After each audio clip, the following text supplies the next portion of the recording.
आज आइए हम पश्चाताप और पापों की क्षमा विषय के साथ परमेश्वर के वचन का अध्ययन करें। बाइबल कहती है कि पश्चाताप के बाद पापों की क्षमा मिलती है। योना के समय में निनवे के लोग, दाहिनी ओर का चोर और उड़ाऊ पुत्र, उन सभी के पश्चाताप के साथ पापों की क्षमा भी थी। इसे याद करते हुए आइए हम बाइबल के द्वारा पहले जानें कि यदि मानव जाति पश्चाताप नहीं करती है तो उनका परिणाम क्या होगा। आइए हम लूका अध्याय 13 पर जाएं। आइए हम लूका अध्याय 13 वचन 1 पर एक नजर डालें। उस समय कुछ लोग आ पहुंचे और उससे उन गलीलियों की चर्चा करने लगे जिनका लहू पिलातुस ने उन्हीं के बलिदानों के साथ मिलाया था। यह सुन उसने उनसे उत्तर में यह कहा, क्या तुम समझते हो कि ये गलीली और सब गलीलियों से अधिक पापी थे कि उन पर ऐसी विपत्ति पड़ी? मैं तुमसे कहता हूं कि नहीं, परंतु यदि तुम मन न फिराओगे तो क्या होगा? जहां मन फिराना नहीं है वहां केवल विनाश है। यदि तुम मन न फिराओगे तो तुम सब भी इसी रीति से नष्ट होंगे। इस तरह यीशु हमें पश्चाताप की शक्ति, पश्चाताप के द्वारा अनुग्रह और परिणाम की याद दिलाते हैं, जो तब होता है जब हम पश्चाताप नहीं करते।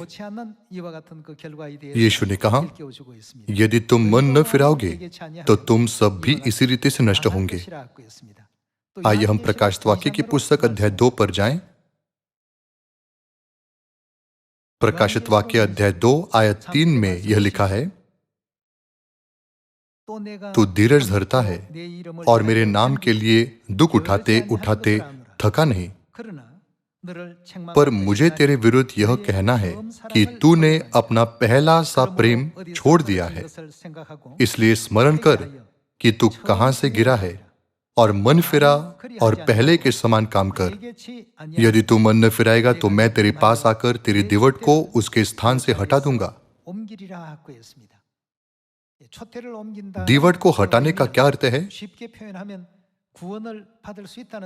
इसका अर्थ है तुम्हारा कभी उद्धार नहीं होगा। जब परमेश्वर कहते हैं तुम्हें अपने पद से हटा दिया जाएगा, तो इसका अर्थ है तुम्हारी सारी आशीषें तुमसे हटा दी जाएगी। यह तब होगा जब वे मन नहीं फिराएंगे। लूका रचित सुसमाचार के अनुसार जो लोग मन नहीं फिराते वे नष्ट हो जाएंगे। साथ ही प्रकाशित वाक्य अध्याय 2 कहता है, यदि तू मन न फिराएगा तो मैं तेरे पास आकर तेरे दीवट को उसके स्थान से हटा दूंगा। आइए हम यजेकियेल अध्याय 18 पर जाएं। आइए हम एक साथ यजेकियेल अध्याय 18 आयत 30 पढ़ें। प्रभु यहोवा की यह वाणी है इस्राएल के घराने, मैं तुम में से हर एक मनुष्य का न्याय उसके चाल चलन के अनुसार ही करूंगा। पश्चाताप करो और अपने सब अपराधों को छोड़ो, तभी तुम्हारा अधर्म तुम्हारे ठोकर खाने का कारण न होगा। यहां इस आयत में परमेश्वर हमें सिखाते हैं कि पश्चाताप करो और अपने सब अपराधों को छोड़ो, तभी तुम्हारा अधर्म तुम्हारे ठोकर खाने का कारण न होगा। दूसरी ओर उन्होंने कहा कि जो लोग पश्चाताप नहीं करते वे अपने लिए परमेश्वर के क्रोध को कमा रहे हैं।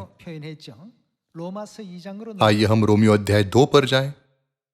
रोमियो अध्याय 2 आयत 4 में लिखा है, क्या तू उसकी कृपा और सहनशीलता और धीरज रूपी धन को तुच्छ जानता है? क्या यह नहीं समझता कि परमेश्वर की कृपा तुझे मन फिराव को सिखाती है? पर तू अपनी कठोरता और हठीले मन के कारण उसके क्रोध के दिन के लिए, जिसमें परमेश्वर का सच्चा न्याय प्रकट होगा, अपने लिए क्रोध कमा रहा है। बाइबल हमें सिखाती है कि कठोर और हठीला मन अंतिम न्याय के दिन के लिए परमेश्वर का क्रोध कमा रहा है। लूका अध्याय 13 प्रकाशवाक्य अध्याय 2, यजिकेल अध्याय 18 और यहाँ तक कि रोमियो अध्याय 2 में यह दर्ज है कि जब हम पश्चाताप नहीं करते तो क्या होगा। फिर भी परमेश्वर नहीं चाहते कि कोई भी नाश हो, लेकिन सबको मन फिराव का अवसर मिले। आइए हम दूसरा पत्रस अध्याय 3 आयत 9 पढ़े। दूसरा पत्रस अध्याय 3 आयत 9 में लिखा है, प्रभु अपनी प्रतिज्ञा के विषय में देर नहीं करता जैसे देर कुछ लोग समझते हैं, पर तुम्हारे विषय में धीरज धरता है और नहीं चाहता कि कोई नष्ट हो, वरन यह कि सबको मन फिराव का अवसर मिले। परमेश्वर अपनी प्रतिज्ञा को पूरा करने में धीमे नहीं है, लेकिन वह हमारी प्रतीक्षा कर रहे हैं क्योंकि हमने पूरी तरह से पश्चाताप नहीं किया है। परमेश्वर ने हर समय हमारे लिए धीरज धरा है। परमेश्वर स्वर्ग के द्वार खोलेंगे और हमें स्वर्ग में महिमामय जीवन देंगे। सभी लोगों, पश्चाताप कितना महत्वपूर्ण है। इस पृथ्वी पर रहते हुए हमें कठोर नहीं होना चाहिए, लेकिन हमें स्वयं को परमेश्वर के दृष्टिकोण से देखना चाहिए। हमें सोचना चाहिए, स्वर्ग के अन्य आत्मिक प्राणी इस समय मेरे बारे में क्या सोचते होंगे।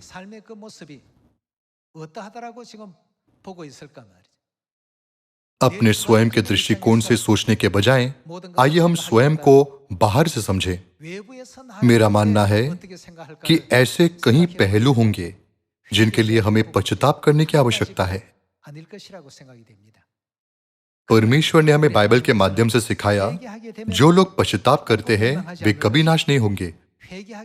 यदि तुम मन फिराओगे तो मैं तेरे पास आकर तेरी दीवट को उसके स्थान से नहीं हटाऊंगा। यदि तू पश्चाताप करो तो तुम्हारा अधर्म तुम्हारे ठोकर खाने का कारण न होगा। पश्चाताप करने वालों को पापों की क्षमा दी जाएगी। आइए हम योना अध्याय 3 पर जाएं। जब निनवे के लोगों ने परमेश्वर के सामने पश्चाताप किया तो परमेश्वर ने उस नगर पर विपत्तियां नहीं डाली।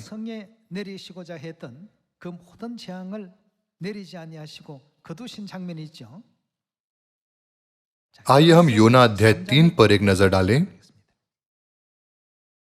आइए हम योना अध्याय 3 आयत 1 खोलें। तब यहोवा का यह वचन दूसरी बार योना के पास पहुंचा, उठकर उस बड़े नगर निनवे को जा और जो बात मैं तुझसे कहूंगा उसका उसमें प्रचार कर। तब योना यहोवा के वचन के अनुसार निनवे को गया। निनवे एक बहुत बड़ा नगर था, वह 3 दिन की यात्रा का था। योना ने नगर में प्रवेश करके 1 दिन की यात्रा पूरी की और यह प्रचार करता गया, अब से 40 दिन के बीतने पर निनवे उलट दिया जाएगा। तब निनवे के मनुष्यों ने परमेश्वर के वचन की प्रतीति की और उपवास का प्रचार किया गया और बड़े से लेकर छोटे तक सबों ने टाटोड़ा। सभी लोगों, निनवे का नगर अशूर की राजधानी थी। वास्तव में अशूर ने इजरायलियों को दुख दिया था। इसके अलावा उन्होंने परमेश्वर पर विश्वास नहीं किया, लेकिन अशूर ने अन्य देवताओं की पूजा की। लेकिन जब उन्होंने परमेश्वर की इच्छा को सुना जिसका योना ने प्रचार किया, तो क्या हुआ। राजा से लेकर सभी लोगों ने अपने गलत कार्यों के लिए, जिससे परमेश्वर का क्रोध भड़क उठा था, पश्चाताप किया। आइए हम फिर से आयत 5 पढ़ें। तब निनवे के मनुष्यों ने परमेश्वर के वचन की प्रतीति की और उपवास का प्रचार किया गया और बड़े से लेकर छोटे तक सबों ने टाटोड़ा। तब यह समाचार निनवे के राजा के कान में पहुंचा और उसने सिंहासन पर से उठ अपने राजकीय वस्त्र उतारकर टाट ओढ़ लिया और राख पर बैठ गया। राजा ने प्रधानों से सम्मति लेकर निनवे में इस आज्ञा का ढिंडोरा पिटवाया, क्या मनुष्य, क्या गाय बैल, क्या भेड़ बकरी या अन्य पशु, कोई कुछ भी न खाए, वे न खाएं और न पानी पिए।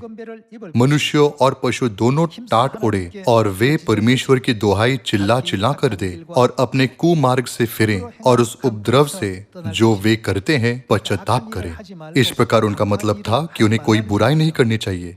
आइए हम आयत 9 के साथ जारी रखें। संभव है परमेश्वर दया करे और अपनी इच्छा बदल दे और उसका भड़का हुआ कोप शांत हो जाए और हम नष्ट होने से बच जाएं। जब परमेश्वर ने उनके कामों को देखा कि वे कुमार्ग से फिर रहे हैं, तब परमेश्वर ने अपनी इच्छा बदल दी और उनकी जो हानि करने की ठानी थी, उन्होंने क्या किया? उसको न किया। सभी लोगों, पश्चाताप इस अद्भुत अनुग्रह को सामने लाता है। जब परमेश्वर ने उनके ईमानदार पश्चाताप को देखा, तो परमेश्वर ने उन्हें दंडित नहीं किया। जब हम इस दृश्य को देखते हैं, तो हम पश्चाताप के द्वारा आने वाले अनुग्रह को महसूस कर सकते हैं। पश्चाताप परमेश्वर के मन को कितना प्रभावित कर सकता है, हम एक बार फिर इसकी पुष्टि कर सकते हैं। आइए हम लूका अध्याय 23 पर जाकर दाहिनी ओर के चोर के पश्चाताप को भी देखें। हमें भी परमेश्वर के सामने सच्चा पश्चाताप करना चाहिए। आइए हम लूका अध्याय 23 आयत 39 पर जाएं। अध्याय 23 आयत 39 में लिखा है, जो कुकर्मी वहां लटकाए गए थे, उनमें से एक ने उसकी निंदा करके कहा, क्या तुम मसीह नहीं? तो फिर अपने आप को और हमें बचा। इस पर दूसरे ने उसे डांट कर कहा, क्या तू परमेश्वर से भी नहीं डरता? तू भी तो वही दंड पा रहा है, और हम तो न्यायानुसार दंड पा रहे हैं, क्योंकि हम अपने कामों का ठीक फल पा रहे हैं, पर इसने कोई अनुचित काम नहीं किया। तब उसने कहा, हे यीशु, जब तू अपने राज्य में आए तो मेरी सुधि लेना। उसने उससे कहा, मैं तुमसे सच कहता हूं कि आज ही तो मेरे साथ स्वर्गलोक में होगा। चोर का पश्चाताप। वह वास्तव में एक बड़ा पापी था, जो क्रूस पर चढ़ाए जाने के योग्य था। जब रोमन साम्राज्य ने इज़राइल पर शासन किया, तो क्रूस पर चढ़ाया जाना सबसे कठोर और कड़ी सजा थी। सबसे दुष्ट पापियों को क्रूस पर चढ़ाया जाता था। दोनों चोर दुष्ट थे, लेकिन दाहिनी ओर के चोर ने अपने पापों का पश्चाताप किया और यीशु से कहा, जब तू अपने राज्य में आए तो मेरी सुधि लेना। तब यीशु ने वादा किया, आज ही तो मेरे साथ स्वर्गलोक में होगा। सभी लोगों, पश्चाताप ऐसे सुंदर परिणाम लाता है। जब आप कोई नाटक देखते हैं, तो क्या होता है जब कहानी में खलनायक पश्चाताप करता है?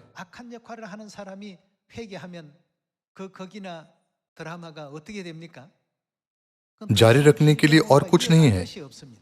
दूसरे शब्दों में, जब स्वर्गीय पापी, जिन्हें इस पापमय संसार में गिरा दिया गया था, पश्चाताप करें, तो पृथ्वी पर हमारी कहानी समाप्त हो जाएगी। यह समाप्त होगा।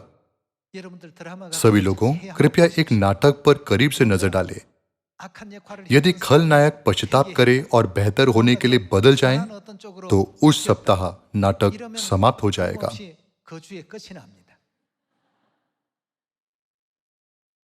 हमारा आत्मिक जीवन ऐसा ही है। जब हम पश्चाताप करेंगे, तो क्या हमें इस शरण नगर की आवश्यकता होगी? पृथ्वी हमारी आत्माओं का झेल और आत्मिक शरण नगर है। एक बार जब सभी पापी पश्चाताप कर लेते हैं, तो क्या होगा? हमारे पास हमारे आत्मिक घर, परमेश्वर के अनंत राज्य में लौटने के अलावा कुछ नहीं बचेगा। हम अभी भी इस पृथ्वी पर है, क्योंकि हमें अभी भी किसी बात के लिए पश्चाताप करने की आवश्यकता है। कृपया योना अध्याय 3 की जांच करें। सभी लोगों के पश्चाताप करने के बाद कोई और रिकॉर्ड नहीं है। जब उन्होंने पश्चाताप किया, तो कहानी समाप्त हो गई। दाहिनी ओर के चोर के बारे में क्या? उसके पश्चाताप के बाद क्या हुआ? आगे कुछ नहीं है। कहानी समाप्त हो गई। स्वर्ग जाने से पहले हमें जो आखिरी काम करना चाहिए, वह है पश्चाताप। पिताजी, मुझे क्षमा कीजिए, मैं एक पापी हूं। माताजी, मुझे माफ कीजिए, कृपया मुझे क्षमा कीजिए। हमने जो पाप किया है वह अक्षम्य है। हमने स्वर्ग में पिता और माता को धोखा दिया। हम प्रलोभन में पड़ गए और शरणगर पृथ्वी पर गिरा दिए गए। फिर भी करोड़ों तारों के बीच परमेश्वर पृथ्वी पर आए, जो केवल धूल का एक कण है। वे हमारे बारे में चिंतित है और हमें अपना असीम प्रेम देते हैं। भले ही वे शरीर में इस पृथ्वी पर आए और पापियों द्वारा उनका उपहास किया गया, लेकिन वे नहीं रुके। दूसरे शब्दों में, उन्होंने हमारे उद्धार के लिए कभी हार नहीं मानी। आइए हम उनके अनुग्रह को स्मरण करें। हमें पश्चाताप करने की जरूरत है। इसलिए जब चोर ने पश्चाताप किया तो उसकी कहानी यीशु के इन वचनों के साथ समाप्त हुई, आज ही तो मेरे साथ स्वर्गलोक में होगा। जब एक दुष्ट व्यक्ति पश्चाताप करता है तो उसके बाद और कुछ नहीं हो सकता। इसके बाद अनंत स्वर्ग का राज्य खुल जाएगा। हमारी आत्मिक परिस्थितियों में हमें सबसे अधिक पश्चाताप की आवश्यकता है। जब यीशु ने सुसमाचार का प्रचार किया तो उन्होंने सबसे पहले यह प्रचार किया, मन फिराओ क्योंकि स्वर्ग का राज्य निकट आ गया है। यूहन्ना बपतिस्मा देने वाले ने भी कहा, मन फिराओ क्योंकि स्वर्ग का राज्य निकट आ गया है। प्रथम चर्च के संत जिन्होंने यीशु की शिक्षाओं को प्राप्त किया और नई वाचा का प्रचार किया, उन्होंने भी पापों की क्षमा और पश्चाताप की घोषणा की। चूंकि हम स्वर्ग से पापी हैं, इसलिए यह एक अवसर है कि हम शरणनगर आए। भले ही परमेश्वर ने हमें एक और मौका दिया है, लेकिन यदि हम इस पृथ्वी पर फिर से पाप करते हैं तो हम परमेश्वर का सम्मान कैसे कर सकेंगे, जिन्होंने हमारे सभी पापों को क्षमा कर दिया है। इसलिए परमेश्वर ने न केवल हमारे पश्चाताप के लिए बल्कि पूरी मानव जाति के पश्चाताप के लिए भी कहा है। इस प्रकार हमें कौन सा मिशन दिया गया है? प्रचार का मिशन। सभी मनुष्यों ने स्वर्ग में पाप किया। परमेश्वर ने हमें उनकी आत्माओं की अगुवाई पश्चाताप में करने के लिए कहा। परमेश्वर कैसे जानेंगे कि मैंने पश्चाताप किया है या नहीं? परमेश्वर यह देखकर इसे जान जाते हैं कि हम कितनी मेहनत से दूसरों की अगुवाई पश्चाताप में कर रहे हैं। यह कहने की कोई आवश्यकता नहीं है, मैंने इतना पश्चाताप किया है, मैंने उतना किया है। इस समय हम कितनी आत्माओं की अगुवाई पश्चाताप में कर रहे हैं? इस तरह परमेश्वर देख सकते हैं कि हमने पश्चाताप किया है या नहीं। सुलेमान के न्याय के बारे में सोचिए। जब दो स्त्रियों ने एक ही बच्चे को अपना बेटा होने का दावा किया तो सुलेमान ने सच्ची माता को पहचानने के लिए क्या किया? उसने आदेश दिया, बच्चे को सिर्फ एक व्यक्ति को देना उचित नहीं होगा। जीवित बच्चे को 2 टुकड़े कर दो और एक को आधा और दूसरे को आधा दे दो।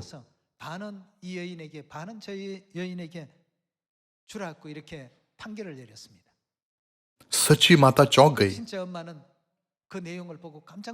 लेकिन झूठी माता ने क्या कहा? उसने कहा, हम में से किसी को भी वह बच्चा न मिले, उसे 2 टुकड़ों में काट दो। लेकिन सच्ची माता ने याचना की, कृपया उससे बच्चा दे दो, उसे मत मारो। सभी लोगों, केवल उनके कार्यों को देखकर क्या हम उनके सच्चे इरादों को आसानी से नहीं पहचान सकते? तब हम कैसे जान सकते हैं कि हमने पश्चाताप किया है? हम यह देखकर जान सकते हैं कि वे दूसरे पापियों की अगुवाई पश्चाताप में करने में कितने जोशीले हैं। इसलिए परमेश्वर ने हमें सुसमाचार प्रचार करने का मिशन दिया है। वह कहते हैं, न केवल अपने मन फिराव पर बल्कि सारी मानव जाति के मन फिराव पर भी ध्यान लगाओ। समय और असमय वचन का प्रचार करो। क्या परमेश्वर के पास सब कुछ करने की क्षमता नहीं है? भले ही परमेश्वर सब कुछ कर सकते हैं, लेकिन उन्होंने हमें यह कार्य दिया है। ऐसा क्यों है? यह हमारे हृदय के केंद्र को देखने के लिए है कि यदि हमने पश्चाताप किया है या नहीं। इसी कारण परमेश्वर ने नरसिंगों के पर्व से प्रायश्चित के दिन तक पश्चाताप का समय निर्धारित किया और फिर झोपड़ियों के पर्व को जोड़ा ताकि प्रचार समारोह किया जा सके। यह परमेश्वर द्वारा तय किया गया है। हमें यह समझना चाहिए कि इस तरह से पर्वों को नियुक्त करने में परमेश्वर की बहुत महत्वपूर्ण और छिपी हुई इच्छा है। भोर, सुबह और शाम की प्रार्थना सभाओं के माध्यम से हम पश्चाताप की प्रार्थनाएं चढ़ाते हैं। तब इन प्रार्थनाओं का फल क्या है? केवल जब हम दूसरों को पश्चाताप करने में मदद करते हैं, तब परमेश्वर हमें उन लोगों के रूप में पहचानेंगे जिन्होंने वास्तव में पश्चाताप किया है। पहली कहानी के बारे में सोचिए। सच्ची माता कौन है? एक बच्चे के शरीर को आधा करने का मतलब है उनकी जान लेना। हालांकि झूठी माता ने जोर देकर कहा कि बच्चे को 2 टुकड़े किए जाए ताकि वह किसी का न हो। यदि वह एक सच्ची माता होती तो क्या वह ऐसा कहती? बिल्कुल नहीं। वही दूसरी स्त्री ने बच्चे की जान बख्शने की गुहार लगाई। क्या हम उनके व्यवहार के द्वारा सच्ची माता को नहीं खोज सकते? तब हम यह भी पता लगा सकते हैं कि किसने सच में पश्चाताप किया है। कोई भी आसानी से उन लोगों में अंतर कर सकता है जिन्होंने पश्चाताप किया है और जिन्होंने पश्चाताप नहीं किया है। इसलिए यीशु ने हमें यह मिशन दिया है। जब उन्होंने सुसमाचार का कार्य शुरू किया, तब उन्होंने कहा, मन फिराओ क्योंकि स्वर्ग का राज्य निकट आ गया है। जब वह स्वर्ग गए तो उन्होंने कहा, सामरिया में पृथ्वी के छोर तक सुसमाचार का प्रचार करो। यीशु ने कहा, जाओ और सब जातियों को प्रचार करो। इसका क्या मतलब है? इसका मतलब है कि हमें पश्चाताप में उनकी अगुवाई करनी चाहिए। हम उन्हें पश्चाताप कैसे करा सकते हैं? नई वाचा की शिक्षाओं के द्वारा हमें सभी जातियों की अगुवाई पश्चाताप में करनी चाहिए। अंत में हमें उनका मार्गदर्शन सियोन में करना चाहिए, जहां आत्मा और दुल्हन निवास करते हैं। क्या यह परमेश्वर की इच्छा नहीं है? हम दाईं और बाईं ओर के चोरों के रवैये को देखकर, राजा सुलेमान के न्याय में 2 स्त्रियों के व्यवहार में सच्चे और झूठे स्वभाव को देखकर, और निनवे के लोगों के व्यवहार को देखकर कि यदि किसी ने पश्चाताप किया है या नहीं, पश्चाताप की ईमानदारी को पहचान सकते हैं। कुछ लोग सोच सकते हैं, आप कैसे जानेंगे कि मैंने पश्चाताप किया है या नहीं? यह मेरे हृदय के भीतर है। हालांकि हम जान सकते हैं। परमेश्वर कहते हैं, जिन्होंने वास्तव में पश्चाताप किया है, उनका पश्चाताप स्वयं के पश्चाताप के साथ समाप्त नहीं होता है। वे अपने आसपास के लोगों से भी कहते हैं, मन फिराओ ताकि हम एक साथ स्वर्ग के राज्य में जा सकें। बाइबल के द्वारा परमेश्वर हमें जागरूक करते हैं कि जो दूसरों को पश्चाताप करने का मार्ग सिखाते हैं, वास्तव में केवल उन्होंने पश्चाताप किया है। आइए हम एक और आयत खोजें। आइए हम लूका अध्याय 15 आयत 11 पर जाएं। फिर उसने कहा, किसी मनुष्य के 2 पुत्र थे। उनमें से छोटे ने पिता से कहा, हे पिता, संपत्ति में से जो भाग मेरा हो वह मुझे दे दीजिए। उसका मतलब था, चूंकि मैं आखिरकार आपकी संपत्ति का वारिस बनूंगा, तो कृपया इसे पहले ही वितरित कीजिए। यह एक ऐसी बात है जो एक संतान को कभी नहीं कहनी चाहिए। यह अपने पिता से यह कहने के समान है, कृपया जल्दी मर जाओ। संपत्ति में से जो भाग मेरा हो वह मुझे दे दीजिए। उसने उनको अपनी संपत्ति बांट दी। आयत 13। बहुत दिन न बीते थे कि छोटा पुत्र सब कुछ इकट्ठा करके दूर देश को चला गया और वहां कुकर्म में अपनी संपत्ति उड़ा दी। जब वह सब कुछ खर्च कर चुका तो उस देश में बड़ा अकाल पड़ा और वह कंगाल हो गया। इसलिए वह उस देश के निवासियों में से एक के यहाँ जा पड़ा। उसने उसे अपने खेत में सूअर चराने के लिए भेजा और वह चाहता था कि उन फलियों से जिन्हें सूअर खाते थे अपना पेट भरे, और उसे कोई कुछ नहीं देता था। जब वह अपने आप में आया तब कहने लगा, मेरे पिता के कितने ही मजदूरों को भोजन से अधिक रोटी मिलती है और मैं यहाँ भूखा मर रहा हूँ। मैं अब उठकर अपने पिता के पास जाऊंगा और उसे कहूंगा कि पिताजी, मैंने स्वर्ग के विरोध में और तेरी दृष्टि में पाप किया है। अब इस योग्य नहीं रहा कि तेरा पुत्र कहलाऊं। मुझे अपने एक मजदूर के समान रख ले। वह उठकर अपने पिता के पास चला। वह अभी दूर ही था कि उसके पिता ने उसे देखकर तरस खाया और दौड़कर उसे गले लगाया और बहुत चूमा। पुत्र ने उससे कहा, पिताजी, मैंने स्वर्ग के विरोध में और तेरी दृष्टि में पाप किया है और अब इस योग्य नहीं रहा कि तेरा पुत्र कहलाऊं। परंतु पिता ने अपने दासों से कहा, झट अच्छे से अच्छा वस्त्र निकालकर उसे पहनाओ और उसके हाथ में अंगूठी और पांव में जूतियां पहनाओ और पला हुआ पशु लाकर मारो ताकि हम खाएं और आनंद मनाएं, क्योंकि मेरा यह पुत्र मर गया था, फिर जी गया है। परमेश्वर की दृष्टि में जो लोग पश्चाताप करते हैं वे मर चुके थे और फिर से जीवित है। हमें हमेशा याद रखना चाहिए कि परमेश्वर के राज्य में पश्चाताप को अत्यधिक महत्व दिया जाता है। ऐसा करते समय हमें यह सोचने की जरूरत है कि परमेश्वर स्वर्ग में 99 धर्मियों की तुलना में एक मन फिराने वाले पापी पर अधिक आनंदित होते हैं। यह लिखा है, मेरा यह पुत्र मर गया था, फिर जी गया है, खो गया था, अब मिल गया है। सभी लोगों, पश्चाताप का इतना महान अर्थ है। हमने पश्चाताप किया है और पिता और माता की बाहों में सियोन में लौट आए हैं। फिर भी हमारे खोए हुए आत्मिक भाई बहन अभी भी संसार में भटक रहे हैं। हम नहीं जानते कि वे कहाँ हैं या वे कौन हैं।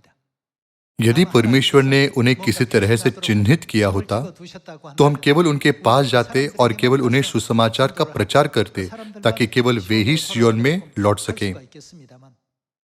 लेकिन परमेश्वर ने सभी मानव जाति को एक जैसा बनाया, इसलिए हमें लगन से सभी देशों को सुसमाचार का प्रचार करना चाहिए।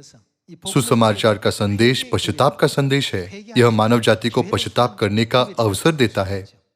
ऐसा करने से मुझे आशा है कि सारी मानव जाति निनेवे के लोगों की तरह परमेश्वर के पास लौट सकती है और महान आशीषें प्राप्त कर सकती है। मैं ईमानदारी से आपसे सभी मानव जाति की अगुवाई परमेश्वर के अनुग्रह में करने के लिए कहता हूँ, जिन्होंने दाहिनी ओर के चोर से कहा, आज ही तो मेरे साथ स्वर्ग लोक में होगा। यह आशा करते हुए कि आपने बहुत अनुग्रह प्राप्त किया है, मैं आज के उपदेश को समाप्त करना चाहूंगा। आपका बहुत बहुत धन्यवाद।